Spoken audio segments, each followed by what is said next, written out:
Hello everyone. So this is the lecture 1 for computer networks. So um, so we will start with what computer networks is. Today is going to be very introductory, like like a specific components of what it is. Okay.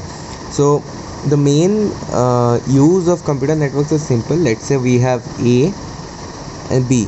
So A is a person, B is a person. We need to send some data to this person. So we need to have some kind of communication with it. Okay.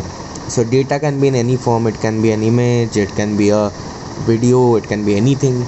So we are going to send some data. So now logically think, what do we need? So what do we need to send to this person?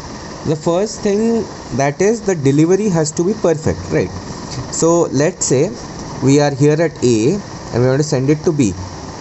It should not happen that the message goes somewhere else, let's say to C. That should not happen, right? So the first and most important thing that has to be done is delivery.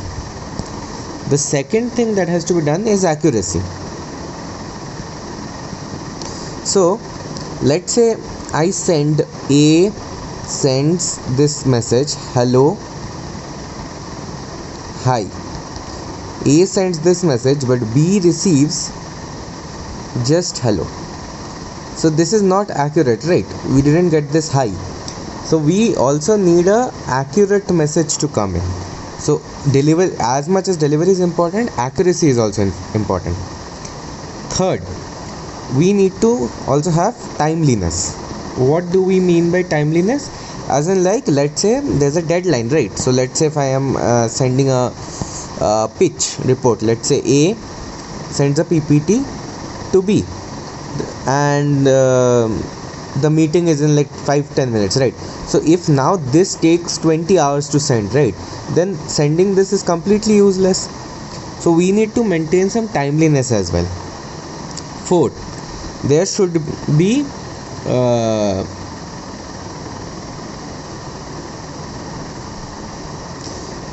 very less jitter. What do we mean by very less jitter? As jitter means the variation in packet arrival time.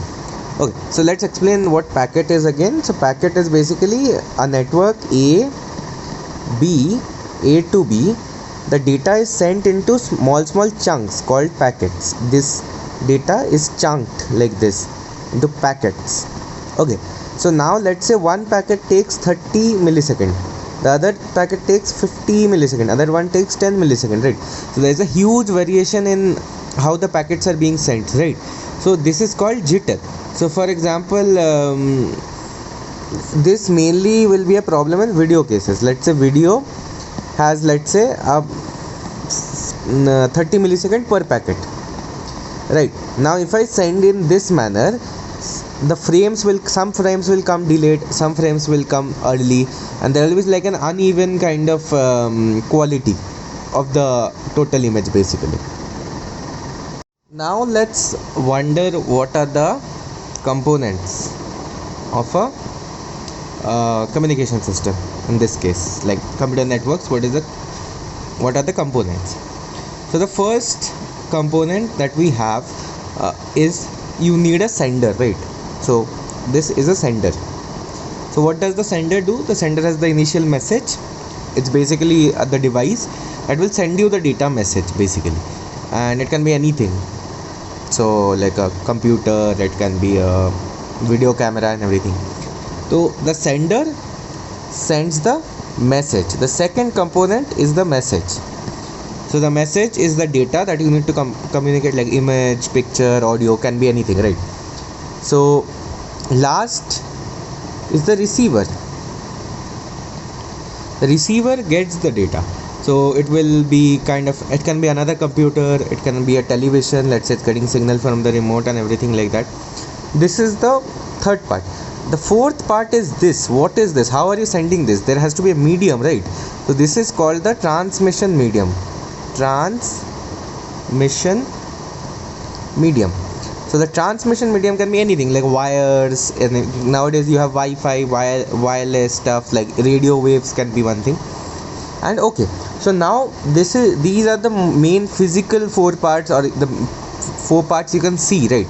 But there is an important fifth part about how should you send it. Okay, so that is called protocol. So protocol decides the rules how you are going to send it. Okay, so let's say this sender sends some message in French, right? And this receiver only knows Japanese. That does not make sense, right? So there has to be rules. Like for example, if this person knows Japanese, the message has to be in Japanese. So basically that is the protocol. So there are basically 5 main components: sender, message, receiver, transmission medium, and protocol. These are the main 5 components of any kind of computer network system, or you can say the components of a communication system. We are talking about a communication system. Okay, so how can data be represented? So this is a very small thing, let me explain. Data, you can write data as it can either be some text. So you have Unicode, you have ASCII. ASCII is basically the things that you use in means the symbols. Basically it's called, I think, American Standard Code for Information Exchange. So in Unicode we have 128 characters. In ASCII I think 256. I'm not sure about this. So then you can have images. Data can be in the form of images. It can also be in the form of videos. I'll not go into detail, this is very logical, right? So data can be text, images, it can also be audios. So can be of many way. Okay, so now let's talk about how data flows. So different type of data flows. So for example, you have device A, device 1 and device 2. So let's say my rule set is very simple. The data must always go from data D1 to D2. So this is only unidirectional. It's in only one direction. So basically one device transmits, the another device receives, right? So this kind of a system is called simplex system. Okay, now let's say we have a system that in which both can transmit, both can receive, but a bit different. Let's just write it first. Let's see how it works. So basically this can both transmit and receive, this can also both transmit and receive, right? So let's say this is the connection. So at a single time T1 this will transmit, and at another time T2 it will transmit. So what do I mean? So this is like a one-way road. Like in your car you have a one-way road. So sometimes it's left, sometimes it's right, but at the same time both of them cannot send the signal both ways. Okay, so basically it is when let's say some data is coming from D3 to D4, you have to wait in D4 to transmit. When the D4 receives, then it can send the message. So this kind of a system is called half let me write nicely, half duplex. Okay, and finally let's say if there is a system, let's say D5, D6, where you can do it bidirectionally anytime, does not matter. So it's like a two-way street. Okay, so that is called full duplex. So there is a very subtle difference between half duplex and full duplex. At the same time you can send both ways, but here you cannot, right?